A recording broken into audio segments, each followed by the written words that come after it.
Hello everyone. Hello. Touch not here with Benny. We're out in the woods. Half a day of school today, right Ben? Yeah. Yep, half a day of school, so we decided to get out here in the field while we can. We're going to look at clanmackintyre. It's MacNeil for November. There's a little story about how the clanmackintyre's name became what it is. We talked about this before a little bit, Benny, right? Yeah. There's the map to it if you want to take a look. It's a legend, more or less. We're not sure of all the facts here, but this is the story, all right? I'm going to call it Murdo MacNeil, marriage broker. In the year 1140, the only thing preventing the powerful half-Irish, half-Viking warlord Somerled from taking control of the Western Isles, lying between Ireland and Scotland, was Olaf the Red, the Viking king of Man.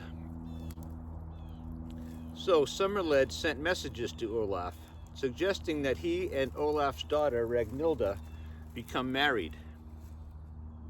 This was often done and did sometimes stop battles and conflicts between opposing leaders, at least for a time. We talked about that before too, Benny. Olaf said no, the marriage would not be allowed to happen. Somerled had to think of another way to gain some of King Olaf's territory in the rocky Western Islands. Now, coming into the story, we have a man named Murdo MacNeil, an Irish prince without any land to call his own. His older brothers had divided all of their father's fortune. Murdo was the adopted brother of Olaf and the nephew of Somerled, so he was part of both families. He told his uncle Somerled he could fix things so that the marriage could happen after all. He said, I can do this. I know a way, uncle. Murdo MacNeil was trusted by his brother Olaf and was in fact one of his shipwrights, a carpenter who worked on ships. There's a guy with a dog to your left here. The night before a large sea voyage, Murdo snuck aboard Olaf's prize ship, the one he traveled in, and drilled holes in the sides, and then filled them with a tight mix of sawdust and animal fat. The next morning, Murdo boarded the ship with Olaf, his tool bag over his shoulder, and the fleet of ships left on their journey. When large waves began to wear away the sawdust in the holes, the water started coming in.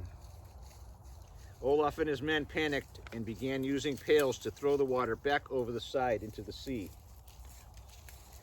Murdo told Olaf, who was scared at this point, I can fix the holes very quickly if Ragnhilda will become Somerled's wife. It was agreed, and out of his bag, Murdo pulled his hammer and a pile of wooden plugs. He sealed up the holes very nicely. After the wedding, Somerled gave a new name and land of his own to Murdo MacNeil. From then on, they are known as the MacIntyres, or sons of the carpenter, or shipwright. Isn't that what a neat story? Yeah. I like that one very much. It's very illustrative of the times too and what happened, and a lot of times people did marry the daughter or son of another king who they actually were at odds with in order to stop fights. That happened a lot.